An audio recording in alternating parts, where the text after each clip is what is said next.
নমস্কার, আমি লিসা গোস্বামী। আমি কালনা কলেজের বিএড বিভাগের চতুর্থ সেমিস্টারের একজন ছাত্রী। আজকে আমি তোমাদের যে বিষয়টি আলোচনা করব সেটি হচ্ছে যে ক্লাস 12-এর বচনের বিরোধিতা।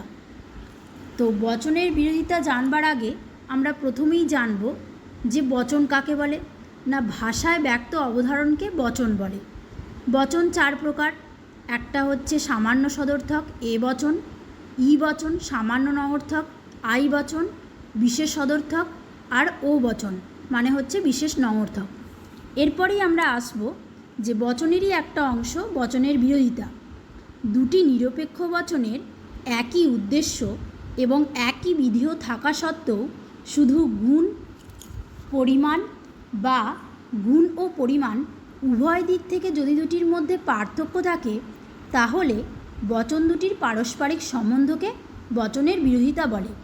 যেমন ধরো আমি বলছি সকল কুকুর হয় বিশ্বস্ত, এ বচন।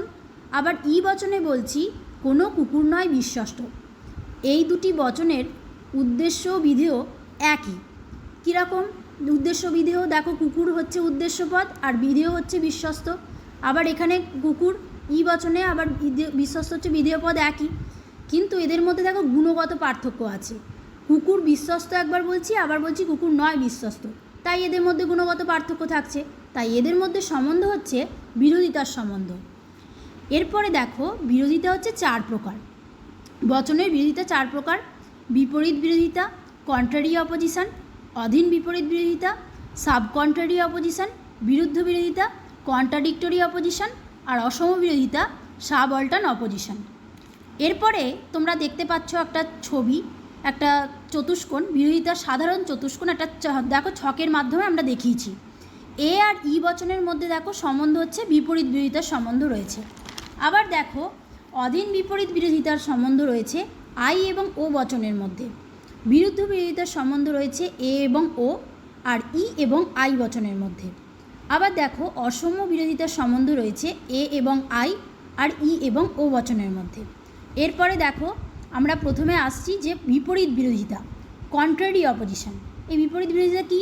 না, যদি দুটি সামান্য বচনের একই উদ্দেশ্য এবং একই বিধেয় থাকে কিন্তু শুধুমাত্র গুণের দিক থেকে বচন দুটির মধ্যে প্রভেদ থাকে তবে তাদের পারস্পরিক সম্পর্ককে বিপরীত বিরোধিতা বলে। যেমন ধরো আমি বলছি সকল মানুষ হয় বিদ্বান, এ বচন। আবার ই বচনে বলছি কোনো মানুষ নয় বিদ্বান। তাহলে এই দুটি বচনের পারস্পরিক সম্বন্ধকে বিপরীত বিরোধিতা বলা হয়। আবার দেখো আসছি অধীন বিপরীত বিরোধিতা, সাব কন্ট্রারি অপোজিশন। যদি দুটি বিশেষ বচনের একই উদ্দেশ্য এবং একই বিধেয় থাকে কিন্তু শুধুমাত্র গুণের দিক থেকে বচন দুটির মধ্যে পার্থক্য থাকে তবে তাদের পারস্পরিক সম্পর্ককে অধীন বিপরীত বিরোধিতা বলা হয়। যেমন ধরো আমি বলছি আই বচনে কোনো কোনো লোক হয় পরিশ্রমী, আবার ও বচনে বলছি কোনো কোনো লোক নয় পরিশ্রমী। এই দুটির মধ্যে সম্বন্ধ, দুটি বচনের মধ্যে সম্বন্ধ হচ্ছে অধীন বিপরীত বিরোধিতার সম্বন্ধ। এরপরে আসছি বিরুদ্ধ বিরোধিতা, কন্ট্রাডিক্টরি অপোজিশন। যদি দুটি বচনের একই উদ্দেশ্য এবং একই বিধেয় থাকে কিন্তু গুণ ও পরিমাণ উভয় দিক থেকে তাদের মধ্যে পার্থক্য থাকে তাহলে তাদের সম্পর্ককে বিরুদ্ধ বিরোধিতা বলে। যেমন সকল শিক্ষক হয় বিদ্বান, এ বচন।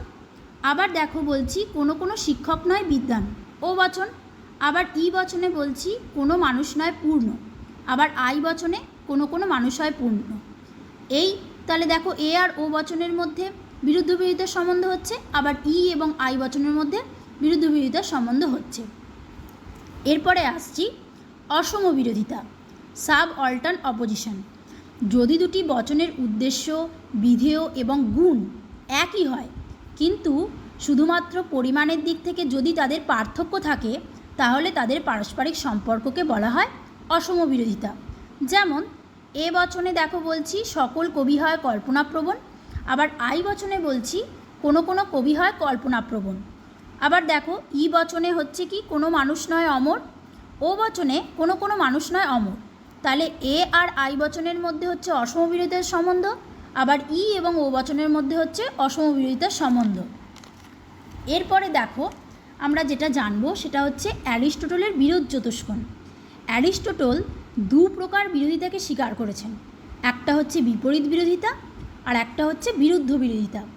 এই অ্যারিস্টটল বর্ণিত বিরোধ চতুষ্কোণের চেহারাটা আমরা দেখো একটা ছকের মাধ্যমে দেখিয়েছি।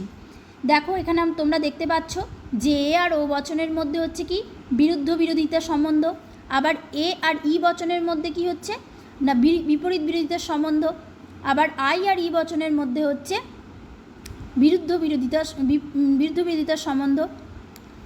এবার এখানে তাহলে দেখো বিপরীত বিরোধিতা কি বললাম, এ এবং ই মধ্যে হচ্ছে কি বিপরীত বিরোধিতার সম্বন্ধ বললাম, আর বিরুদ্ধ বিরোধিতা হচ্ছে এ এবং ও আর ই এবং আয়ের মধ্যে হচ্ছে এই বিরুদ্ধ বিরোধিতার সম্বন্ধ। তাহলে অ্যারিস্টটল বিশ্বাস করছেন যে বিপরীত বিরোধিতাই হচ্ছে পূর্ণ বিরোধিতা এবং সেটি চতুষ্কোণ কর্ণের দ্বারা নির্দেশিত হয়েছে, তাই তিনি এই দুটো বিরোধিতা মানছেন, একটা হচ্ছে বিপরীত বিরোধিতা আর একটা হচ্ছে বিরুদ্ধ বিরোধিতা। Thank you.